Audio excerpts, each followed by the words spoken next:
Okay, this is a good one. So what is the need for spiritual practice, for spiritual discipline?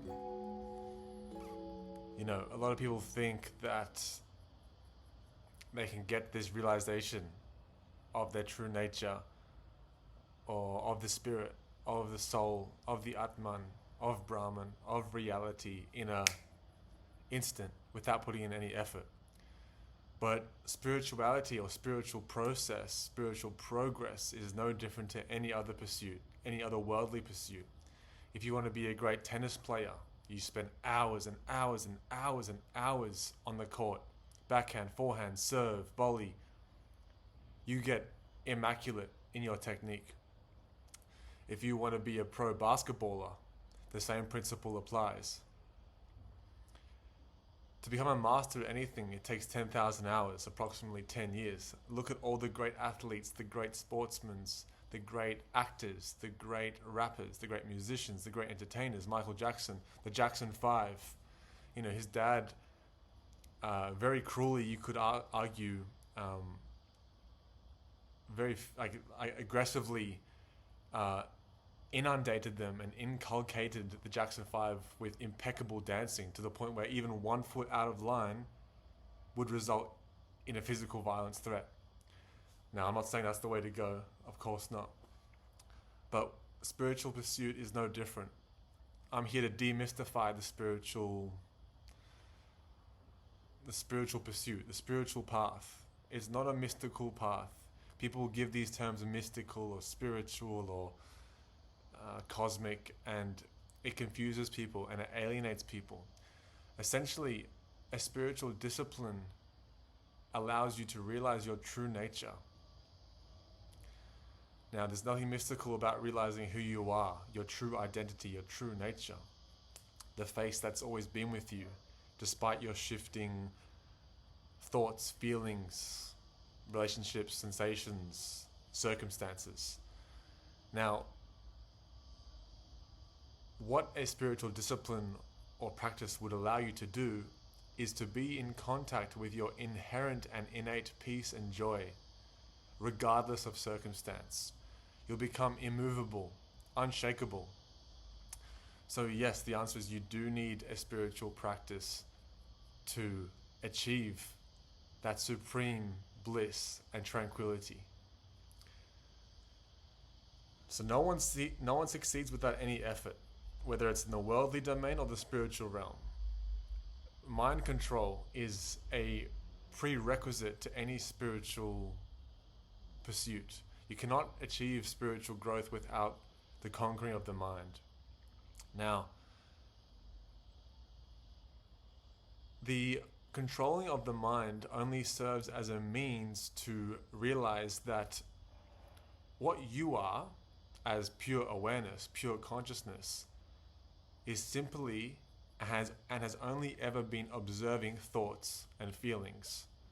Thoughts and feelings come and go, yet the thing you call I or me does not come and go. Now, the repercussion or the consequence of this realization or understanding is that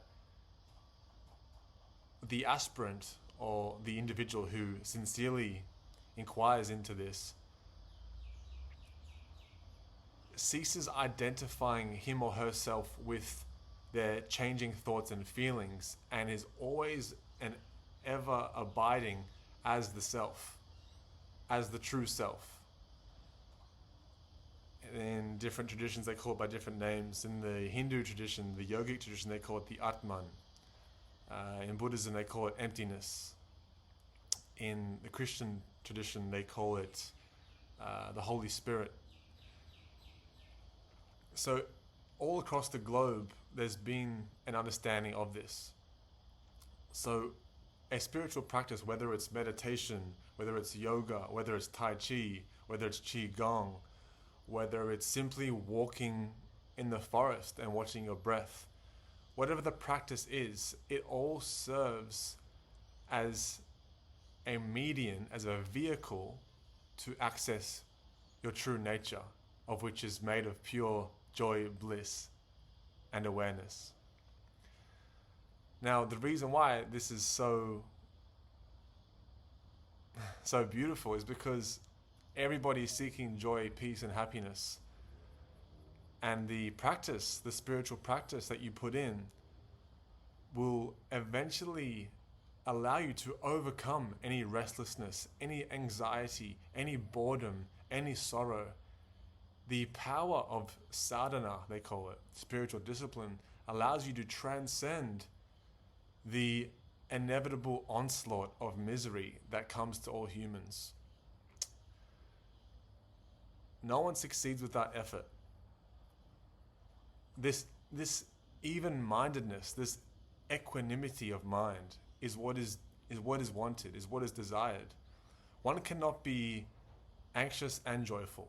One cannot be restless and joyful. One cannot be irritated and joyful. Unfortunately, we live in a time where we don't have control over our minds. Our minds are running riot, and we have identified ourselves with the mind, with the contents of the mind, with the changing thoughts and feelings. All the while, in truth, in reality, you are the knower of your mind. You are the watcher. You are the observer of your mind. Yet, we overlook that fact and we identify with a fleeting object, namely a thought or a feeling or a sensation. But once you stabilize as the real self in your true nature, nothing can shake you. Nothing. A breakup, a divorce, getting fired from a job, a loss of a loved one. Sure, yes, you will experience sadness, but it won't break you. It won't shatter you. So if you undergo this and put yourself into the fire of sadhana, you're unshakable. There's no misery for you. There's no question of misery. So the value of regular meditation or spiritual practice is that it takes you away from the humdrum of normal life, of normal existence, of this routine, and it reminds you of what you truly are. If you just sit down for 5 or 10 minutes and simply hook your attention onto your breath or a repeated word, anything that draws your attention away from your mind, because the mind is constantly changing, you realize that you are not the mind. You realize you are that which is aware of the mind. And that's a huge, huge difference. Because the mind won't be able to cripple you or anyone. So unhook your sole attention of the mind and hook it onto a different object.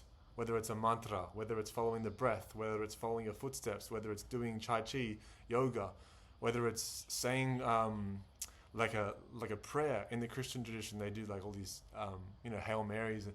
Essentially, what's happening is your mind is becoming one-pointed and very concentrated, and you develop this unshakable serenity within.